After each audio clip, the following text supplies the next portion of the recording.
नमस्कार. वाचलेलं, आवडलेलं या सत्रात आजचं पुस्तक आहे ऑर्ग्युमेंटेटिव्ह इंडियन. लेखक आहेत नोबेल पुरस्कार विजेते अमर्त्य सेन. 1998 अर्थशास्त्रातलं नोबेल पारितोषिक देऊन अमर्त्य सेन यांना गौरवण्यात आलं होतं. आधी आपण सुरुवातीला लेखकाविषयी बोलूयात. अमर्त्य सेन हे लंडन विद्यापीठात प्रोफेसर आहेत. त्यांनी हॉर्वर्डमध्येही शिकवण्याचं काम केलं आहे. काही काळ त्यांनी ट्रिनिटी कॉलेज, केम्ब्रिज इथेही प्राध्यापक म्हणून शिकवलं. त्यांनी अनेक पुस्तकं लिहिली आहेत. त्यांच्या अनेक पुस्तकांचं 30पेक्षा जास्त भाषांमधून भाषांतरही झालेलं आहे. अमर्त्य सेन यांना एकदा प्रश्न विचारण्यात आला होता की भारतानं सगळ्यात जास्त भर कुठल्या 3 गोष्टींवर द्यायला पाहिजे. त्यावेळेस अमर्त्य सेनांनी उत्तर दिलं होतं. पहिली गोष्ट विचारली तेव्हा ते म्हणाले शिक्षण. मग दुसरी गोष्ट कुठली असा प्रश्न विचारण्यात आला तेव्हा ते म्हणाले शिक्षण. तिसरी गोष्ट कुठली तेव्हाही ते म्हणाले शिक्षण. शिक्षणाचं महत्त्व किती आहे आणि ते भारतामध्ये किती खोल प्रमाणात रुजवावं लागेल, ती शिक्षण पद्धती कशा पद्धतीने असायला हवी याविषयी अमर्त्य सेन यांनी भाष्य वेळोवेळी केलेलंच आहे. अमर्त्य सेन यांचा जन्म शांतिनिकेतन इथेच झाला. त्यांचे वडील आशुतोष सेन हे ढाका युनिव्हर्सिटीमध्ये रसायनशास्त्राचे प्रोफेसर होते आणि आई अमिता सेन ही लेखिका तर होतीच, पण रवींद्रनाथ टागोरांनी लिहिलेल्या ज्या नृत्यनाटिका होत्या त्यांचं ती सादरीकरण सुद्धा करत असे. या दोघांना जेव्हा मुलगा झाला तेव्हा त्याचं नाव रवींद्रनाथ टागोर यांनी स्वतः ठेवलं. अमर्त्य नाव या बाळाचं टागोरांनीच ठेवलं. 1943 मध्ये बंगालमध्ये खूप मोठा दुष्काळ पडला. त्यावेळेस दुष्काळ आणि ती गरिबीची परिस्थिती हे सगळं आयुष्यभर अमर्त्य सेनाच्या मनावर खूप परिणाम करून गेलं. पुढे त्यांनी अर्थशास्त्राचा हे सगळं असं का घडतं, ही विषमता का निर्माण होते याच्यावर खूप विचार केला आणि अर्थशास्त्राचा अभ्यास केला त्यांनी. त्यांना मार्क्स आणि केन्स यांचे विचार काय आहेत याचा देखील त्यांनी अभ्यास केला. 1971 मध्ये त्यांना कॅन्सर झाला होता, पण या कॅन्सरला सुद्धा त्यांनी पिटाळून लावलं आणि पुढेही आपलं काम सुरूच ठेवलं. अमर्त्य सेन हे नास्तिक आहेत. तसंच म्हणजे हा माणूस म्हणजे भारताचं राष्ट्रगीत जे आहे जनगण मन ते तर त्यांनी लिहिलेलंच आहे, पण बांगलादेशाचं सुद्धा राष्ट्रगीत हे टागोरांनीच लिहिलंय. बांगलादेशाचे ते मानद नागरिक म्हणून सुद्धा सन्मानित केले गेले आहेत. म्हणजे असा कवी एखादाच असावा जगातला की ज्यांनी लिहिलेलं काव्य हे 2 देशांनी राष्ट्रगीत म्हणून स्वीकारलेलं आहे. टाइम मॅगझिननं 2010 साली जगातल्या सगळ्यात प्रभावशाली अशा 100 व्यक्तींची निवड केली आणि त्या 100 व्यक्तींमध्ये अमर्त्य सेन यांचं नाव सुद्धा नोंदवलं गेलं. ऑर्ग्युमेंटेटिव्ह इंडियन हे पुस्तक अभिव्यक्ती आणि बहुविधता, संस्कृती आणि परस्पर संवाद अशा 2 भागांमध्ये विभागलं गेलेलं आहे. पहिल्या भागामध्ये ऑर्ग्युमेंटेटिव्ह इंडियन म्हणजे मराठीतून आपण ज्याला वादसंवादप्रिय भारतीय असं म्हणता येईल. यात विषमता, अस्थिरता आणि अभिव्यक्ती, भारताचा विशाल आणि खुरटलेला दृष्टिकोन, अनिवासी भारतीय आणि जग यावर बोललं गेलंय. दुसऱ्या भागात टागोर आणि त्यांचा भारत, आमची संस्कृती त्यांची संस्कृती, भारतीय परंपरा, भारताविषयीचे पाश्चात्य कल्पना विश्व काय आहे, चीन आणि भारत असे अनेक मुद्दे त्यांच्या या पुस्तकातून आहेत. खरं तर हे अनेक लेखांचं संकलन असलेलं हे पुस्तक आहे आणि हे पुस्तक असं एका बैठकीत वाचून होण्यासारखं पण नाहीये. अर्ध्या तासाच्या कालावधीत तर या पुस्तकाविषयी बोलणं अशक्यच आहे. त्यामुळे आज मी या पुस्तकामधला टागोर आणि त्यांचा भारत याच लेखाविषयी किंवा या प्रकरणाविषयीच बोलायचं ठरवलं आहे. खरं तर त्याविषयी सुद्धा एक 2-3 सत्र लागतील, पण आपण एकाच सत्रामध्ये किती बोलता येईल ते बघूया.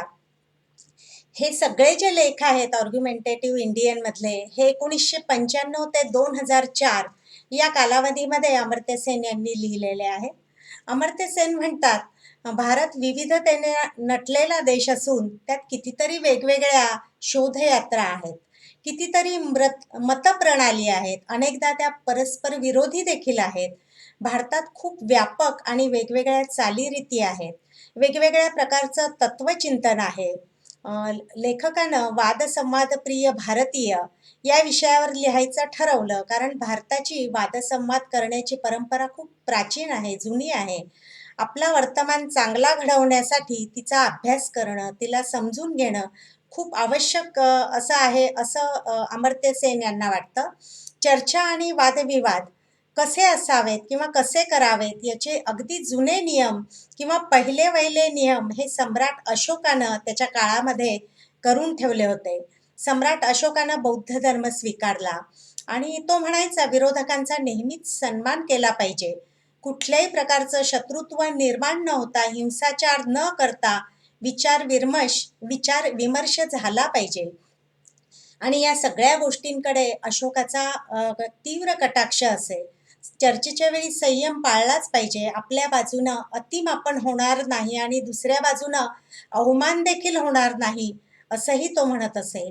अशोकानंतर जवळजवळ 2000 वर्षांनी सम्राट अकबराचं राज्य आलं आणि अकबराच्या राज्यसत्तेत शासन काळात सुद्धा अशोकाचाच आपल्याला हे प्रभाव दिसतो. कारण याचे पडसाद जे आहेत ते यावेळेस उमटलेले दिसतात. धर्मनिष्ठा आणि विचारधारांमधला संवाद आणि विचार विमर्शाचा पुरस्कार अकबरानं केला. परंपरा पालनापेक्षाही बुद्धिप्रामाण्यवाद फलदायी असेल तर ते जास्त चांगलं, असं तो म्हणत असे. शासन संस्था ही धर्मनिरपेक्ष असली पाहिजे, याकडेही त्याचं विशेष लक्ष होतं. या ऐतिहासिक काळात शासनाचं पाठबळ मिळाल्यानं अकबराच्या काळात वादविवादाला एक वेगळी दिशा मिळाली होती. म्हणूनच लोकशाहीमध्ये सुद्धा चर्चा आणि वादविवाद यांना खूप महत्त्वाचं स्थान आहे. अमर्त्य सेन यांनी अणुबॉम्बचा जनक म्हणून ओळखला जाणारा रॉबर्ट ओपेनहायमर या शास्त्रज्ञाचं एक उदाहरण या पुस्तकामध्ये दिलं आहे. ते म्हणतात की दुसऱ्या महायुद्धाच्या काळात म्हणजे 16 जुलै 1945 या दिवशी पहिल्या अणुबॉम्बच्या चाचणीचा म्हणजे जो संहार झाला त्याचं दर्शन हे ओपेनहायमरनं स्वतः बघितलं आणि त्यावेळेस त्याला भगवद्गीतेतला कृष्णाचा एक श्लोक आठवला आणि त्याच्या तोंडून तो श्लोक बाहेर पडला होता. त्याचा अर्थ होता, मी स्वतःच मृत्यू बनलो आहे, जगाचा संहारक बनलो आहे. अर्जुनाला जसा एक योद्धा म्हणून न्याय्य करण्यासाठी लढाईचं कर्तव्य पार पाडायचं होतं, तसा उपदेश त्याला मिळाला होता. तसाच ओपेनहायमरला पदार्थ विज्ञानशास्त्रज्ञ म्हणून न्याय्य बाजूसाठी बॉम्ब बनवण्याचं तंत्र विकसित करण्याचं समर्थन लाभलं होतं. पण नंतर आपल्या कृतीची तपासणी करताना किंवा टीका करताना तो म्हणाला होता की एखादी गोष्ट तंत्रदृष्ट्या जरी आकर्षक वाटली तरी त्यावेळेस तुम्ही ती करता, पण नंतर ती पूर्णपणे यशस्वी झाल्यावर तिचं काय करायचं, तिचे परिणाम काय यावरही विचार करता. थोडक्यात आपल्याला जी कृती न्याय्य वाटते ती केल्यानं तिच्या परिणामांच्या बाबतीत आपण उदासीन राहू शकत नाही आणि हा विचार करायचा मुद्दा आहे, असंही ओपेनहायमर म्हणतो. या पुस्तकामध्ये वादसंवाद परंपरेचा आवाका, त्यांची वैशिष्ट्य अगदी चार्वाकापासून ते याज्ञवल्क्य, मैत्रेयी, गार्गी, लोकायत विचारधारा अशा अनेक गोष्टी येते. त्यावेळेस कशा प्रकारे हे वादविवाद किंवा वादसंवाद घडत होते याची अनेक उदाहरणं, मतं, दृष्टिकोन अमर्त्य सेन यांनी मांडलेले आहेत. अमर्त्य सेन यांनी या पुस्तकात 19व्या शतकातले आद्य सुधारक म्हणून राजाराम मोहन राय यांचा खूप आदरानं उल्लेख केलेला आहे. त्यांचं सार्वजनिक कार्य, नेतृत्व, बौद्धिक योगदान एकमेकांना साजेसंच होतं. त्यांना तर्कशुद्ध बौद्धिक प्रतिवाद याविषयी आस्था होती. त्यांची एक कविता अमर्त्य सेन यांनी या पुस्तकामध्ये आवर्जून नोंदवली आहे. या कवितेमध्ये राजाराम मोहन राय म्हणतात, तुझ्या मृत्यूचा दिवस किती भयंकर असेल, तुझ्या मृत्यूचा दिवस किती भयंकर असेल. इतर सर्व बोलत राहतील, इतर सर्व बोलत राहतील आणि तू मात्र मुका. आणि तू मात्र मुका प्रतिवादाविना. अमर्त्य सेन म्हणतात, या ओळी चर्चा, वाद, प्रतिवाद या परंपरेला धरूनच आहेत. खरोखरच मृत्यूनंतर हा प्रतिवाद अक्षरशः संपतो. टागोर आणि त्यांचा भारत हा लेख अमर्त्य सेन यांनी 26 जून 1997 या दिवशी न्यूयॉर्क रिव्ह्यू ऑफ बुक्समध्ये प्रकाशित केला. रवींद्रनाथ टागोर हे भारताला पहिलं, खरं तर आशियाला पहिलं नोबेल पारितोषिक मिळवून देणारे पहिले साहित्यिक.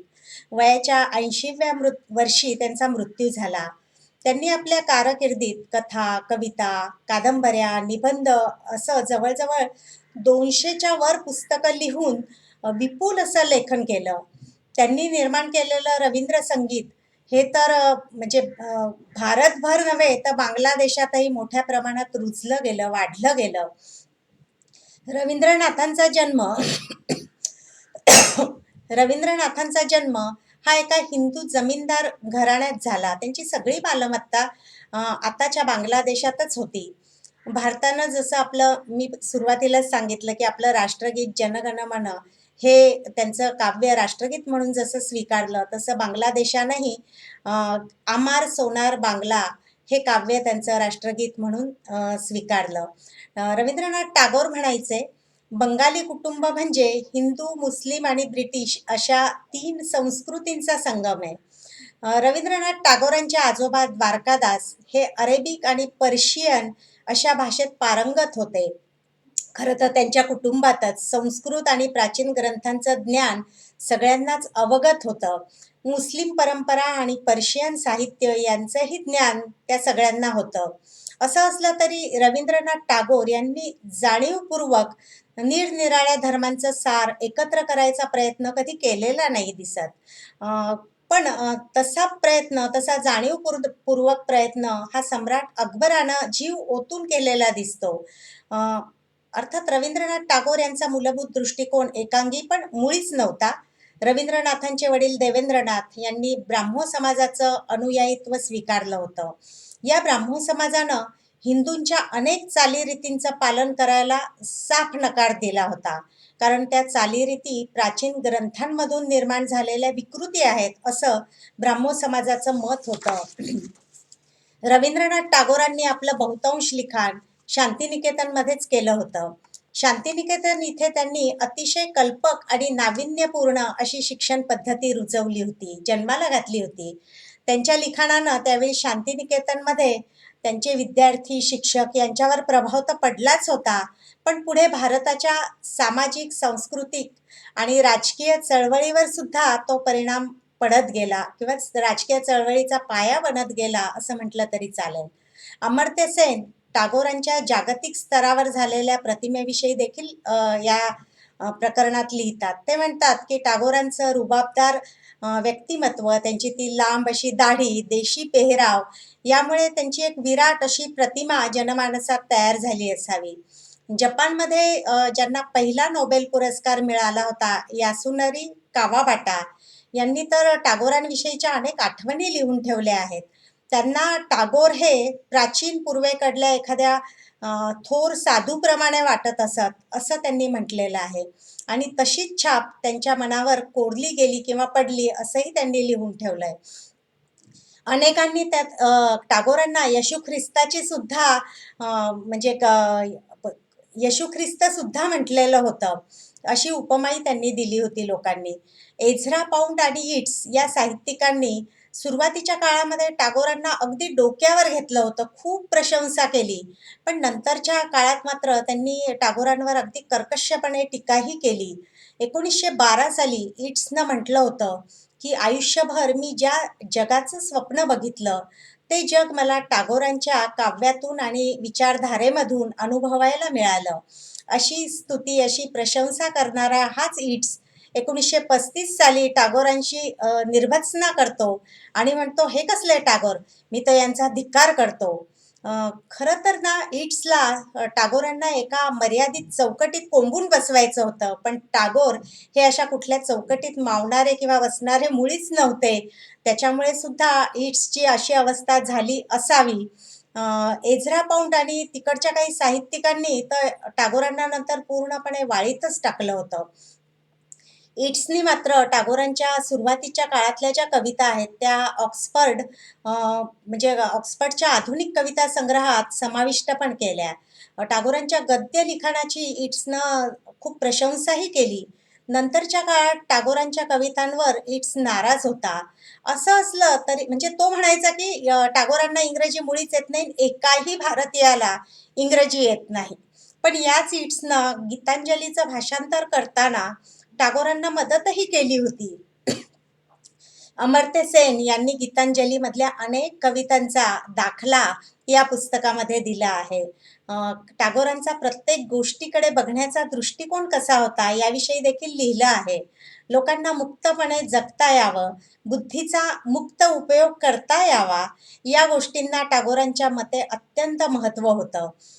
परंपरावादाचा स्वीकार केल्यानं आपण भूतकाळाचे बंदी होतो, असं ते म्हणायचे.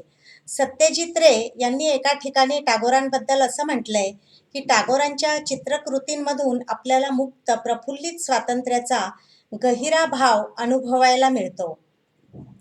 भूतकाळाची दहशत कशी असते याबद्दल टागोरांनी एक अत्यंत मनोरंजक अशी दंतकथा लिहिली होती.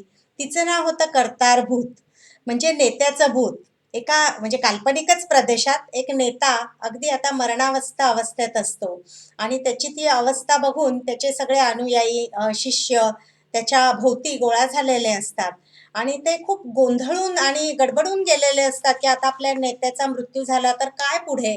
आणि त्यामुळे ते त्याच्या आजूबाजूला बसलेले असतात आणि त्याची याचना विनवणी करत असतात की तुम्ही गेलात जरी तर मग आम्हाला कसं मार्गदर्शन मिळणार, आम्ही कसं जगणार, तर तुमच्या मृत्यूनंतर सुद्धा तुम्ही आला पाहिजेत आणि आम्हाला वेळोवेळी मार्गदर्शन केलंच पाहिजे, तुम्ही आमच्याबरोबर राहिलंच पाहिजे. आणि त्या अनुयायांचा जो आग्रह होता तो काही त्या नेत्याला मोडता आला नाही आणि त्या नेत्यानं कबूल केलं. आणि मग हा नेता भूताच्या स्वरूपात त्यांच्याबरोबर पुढेही राहिला, पुढेही तो त्यांना मार्गदर्शन करत राहिला. काही दिवसांनी या शिष्यांच्या असं लक्षात आलं की आपलं सगळं आयुष्य कर्मकांड, पूजा अर्चा यातच चाललेलं आहे. आपल्या आजूबाजूला काय घडतंय, आजूबाजूच्या म्हणजे जगात, बाहेरच्या जगात काय चाललंय याविषयी आपल्याला काहीच माहिती नाहीये आणि आपल्याकडे तो वेळ पण नाहीये ते सगळं बघायला. त्यामुळे मग ते शिष्य अनुयायी सगळेजण पुन्हा त्या नेत्याच्या भूताला विनंती करायला लागले की आम्हाला तुझ्या बंधनातून आता मुक्त कर. त्यावेळेस नेत्याचं भूत त्यानं पुन्हा त्यांचं ऐकलं आणि त्यांना विचारलं की मी कुठे अस्तित्वात आहे, मी तर फक्त तुमच्या मनातच आहे. ही गोष्ट खूप काही शिकवून जाते की काही वेळेस तो पगडा एवढा जबरदस्त असतो की समोर ती व्यक्ती असो की नसो, त्या विचारधारेचा पगडा आपल्या मनामध्ये एवढा प्रचंड प्रमाणात काय दहशत आपली निर्माण करून असतो की आपल्याला त्याच्या बाहेरच जाता येत नाही. हे या गोष्टीवरनं टागोरांनी अतिशय सुरेख पद्धतीनं सांगितलं होतं. अमर्त्य सेन म्हणतात, 20व्या शतकातले भारतीय विचारवंत म्हणून 2 व्यक्तींचं नाव प्रामुख्यानं घ्यावं लागतं. त्यात महात्मा गांधी आणि रवींद्रनाथ टागोर या दोघांकडे बघता येईल. 7 ऑगस्ट 1941 या दिवशी टागोरांचा मृत्यू झाला आणि तेव्हा पंडित जवाहरलाल नेहरूंनी आपल्या डायरीमध्ये रोजनिशीमध्ये लिहिलं होतं की गांधी आणि टागोर हे एकमेकांपासून अतिशय वेगळे असले तरी ते 100% भारतीय होते आणि या दोघांशीही आपल्याला जवळीक साधायची संधी मिळाली, हे मी आपलं भाग्य समजतो.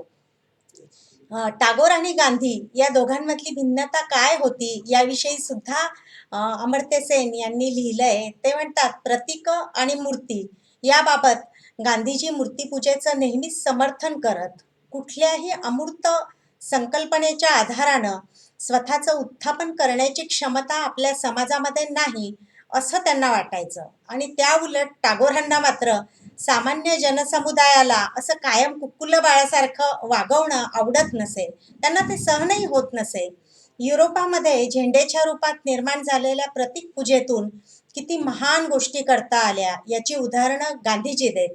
म्हणजे युरोपियन झेंड्यावरचं गरुडाचं चिन्ह आणि आपण निर्माण केलेल्या झेंड्यावरचं चरख्याचं चिन्ह याविषयी ते भरभरून टागोरांशी बोलत आणि टागोरांना नेहमीच या गोष्टी आवडत नसत आणि ते नेहमी गांधीजींना त्याचा विरोधच करत.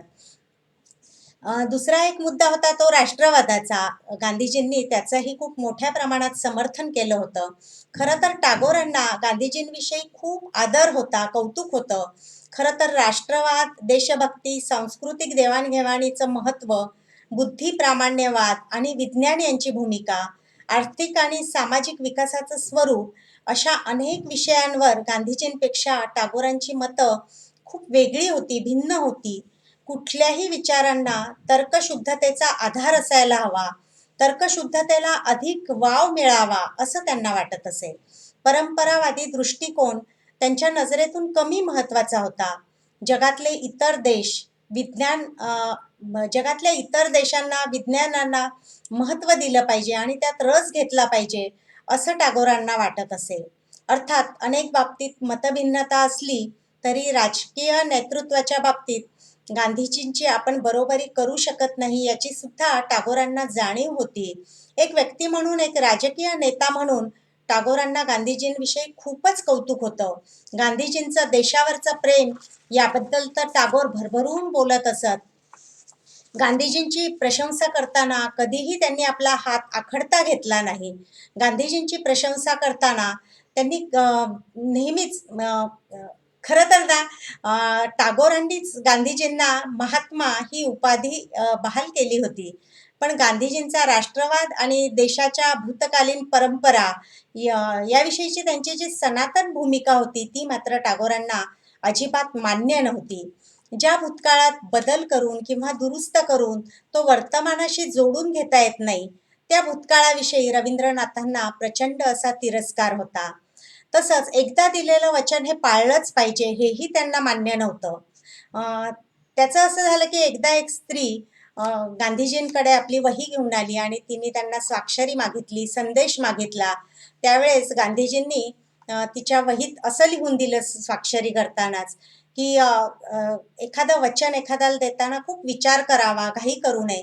पण एकदा का वचन दिलं तर मात्र प्राणांचीही पर्वा न करता ते पाळलं पाहिजे. रवींद्रनाथांनी टागोरांनी तो संदेश वाचला आणि ते अस्वस्थ झाले, त्यांना ते आवडलं नाही. त्यांनी त्याच वहीत स्वाक्षरी करताना एक बंगाली कविता लिहिली. त्या कवितेचा अर्थ असा होता की मातीच्या साखळ्या बांधून एखाद्याला आजन्म बंदिवान करता येत नाही. आणि त्याखाली गांधीजींनी वाचावं म्हणून त्यांनी इंग्रजीतून एक वाक्यही लिहिलं. त्यात लिहिलं होतं की वचन दिलं असेल आणि ते चुकीचं असेल तर खुशाल झुगारून द्या ते वचन. टागोर म्हणत आपण तर्कबुद्धीकडे कानाडोळा करतो आणि त्याच्या जागी अंधश्रद्धेचा पुरस्कार करतो. अंधश्रद्धेलाच आपण आत्मिक असं म्हणून किंमत देतो. या आपल्या प्रवृत्तीचं आपण उदात्तीकरण करतो आणि अशा रीतीनं आपलं मन आणि त्याबरोबर आपलं भविष्य देखील आपण धूसर बनवतो. आपल्या परंपरावादी प्रवृत्तीचा परिणाम म्हणून आपलं मन आणि भविष्यकाळ गोंधळात पाडण्याची किंमत आपल्याला द्यावी लागली आहे आणि द्यावी लागते. भारतीय जनतेमध्ये ही जी अंधश्रद्धेची अतार्किक शक्तीवर विश्वास ठेवायची प्रवृत्ती आहे तिचा उपयोग गांधीजी करतात. याबद्दल मी गांधीजींना दोषी धरतो असंही टागोर म्हणत. असं करण्यानं इमारत एखादी झटपट बांधली जात असेल पण तिचा पाया मात्र कधीच मजबूत होऊ शकत नाही असंही टागोरांना वाटत असे. आता होतं चरख्याबद्दल. रोज चरख्यावर सूत हे कातलंच पाहिजे असं गांधीजी म्हणत आणि त्यांचा तो आग्रहही असायचा. पण टागोरांना ते कधीच पटलं नाही. गांधीजींच्या दृष्टीनं भारताची अस्मिता जागृत करण्यासाठी ती अविभाज्य कृती होती. पण टागोरांना मात्र त्यामागची अर्थशास्त्रीय धारणा अवास्तव वाटायची. गांधीजींना वाटायचं टागोरांनी सुद्धा सूत कातलं पाहिजे. पण टागोरांच्या दृष्टीनं यातून अर्थशास्त्राची समज घेण्याच्या दृष्टीनं काहीच घडणार नव्हतं. चरखा चालवला म्हणजे लोक कुठल्याही गोष्टीचं चिंतन करू शकतात असं काही त्यांना दिसत नव्हतं. टागोर म्हणत चरखा चालवण्यासाठी विचार करताच आला पाहिजे असं काही गरजेचं नाही. एका जुन्या पुराण्या शोधातून तयार झालेलं चक्र अविरत फिरवणं म्हणजे चरखा चालवणं. त्यासाठी कमीत कमी ज्ञान लागतं आणि कमीत कमी शक्ती लागते. टागोरांचा आणि गांधीजींचा वैयक्तिक जीवनाकडे बघण्याचा दृष्टिकोन सुद्धा खूप वेगळा होता. ब्रह्मचर्य पालनाबद्दल गांधीजी अगदी म्हणजे आग्रही होते. त्यांचं त्याबद्दलची मतं ठाम होती. काही वर्ष गृहस्थाश्रमात काढल्यानंतर गांधीजींनी स्वतः ब्रह्मचर्य पालनाचा निर्धार केला होता. रवींद्रनाथ टागोर याबद्दल असं म्हणत की गांधीजी शारीरिक संबंधांचा धिक्कार करतात, पण शरीर संबंध ठेवण्यानं माणसाच्या नैतिक विकासाला अडथळा निर्माण होतो असंही त्यांना वाटतं. लिओ टॉल्स्टॉय याला देखील शरीर संबंधांची भीती वाटायची, तशीच ती गांधीजींनाही वाटते असं टागोर म्हणायचे. पण माणसाला शरीर संबंधाबद्दल जे आकर्षण वाटतं त्याबद्दल गांधीजींनी कधी घृणा दाखवली नाही. तसंच स्त्रियांच्या बाबतीत त्यांची कोमलता अतिशय उदात्त होती आणि म्हणूनच स्वातंत्र्य चळवळीत त्यांच्या एका हाकेबरोबर असंख्य स्त्रिया अशा धावून आलेल्या होत्या. रवींद्रनाथ टागोर यांचं वैयक्तिक आयुष्य जे होतं ते असुखीच होतं असंच म्हणावं लागेल. कारण त्यांची पत्नी मृणालिनी हिचा मृत्यू झाल्यानंतर त्यांनी पुन्हा दुसरं लग्न केलं नाही.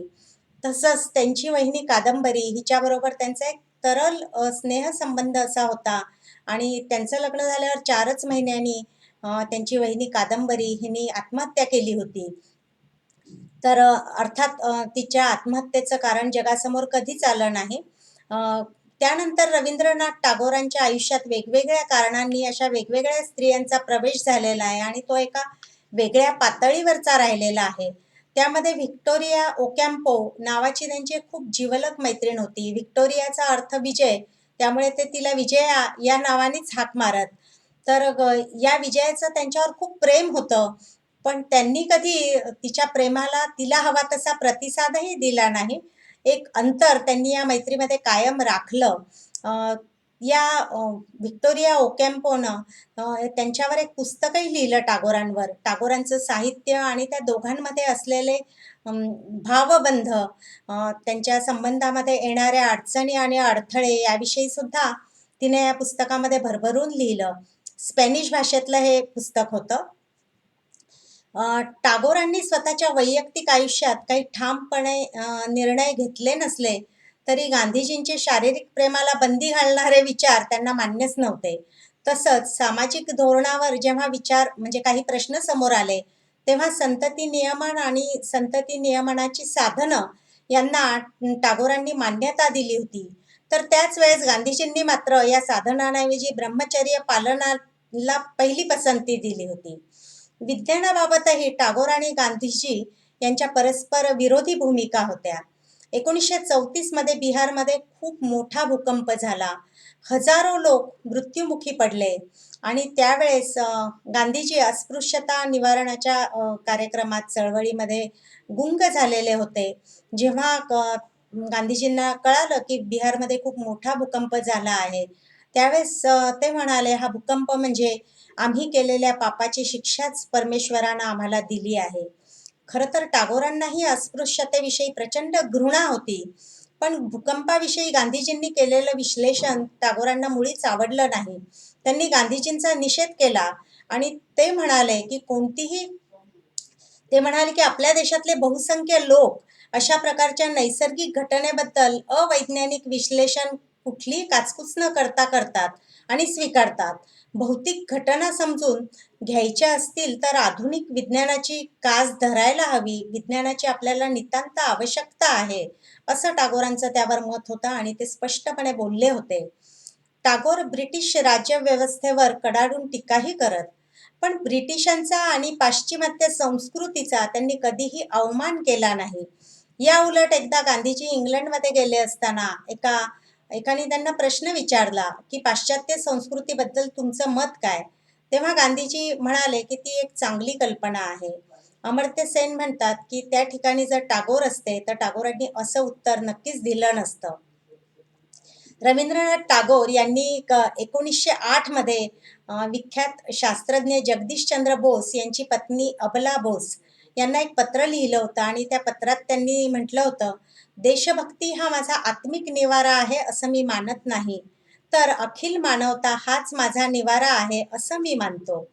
माझ्या जीवात जीव असेपर्यंत मी देशभक्तीला मानवतेवर विजय मिळवू देणारच नाही. त्यांची घर बाहेर ही कादंबरी जी आहे ती याविषयी खूप सविस्तर बोलते. सत्यजित रे यांनी यावर एक सुरेख चित्रपटही बनवलेला आहे. हा चित्रपट प्रत्येकाने आवर्जून बघायला हवा.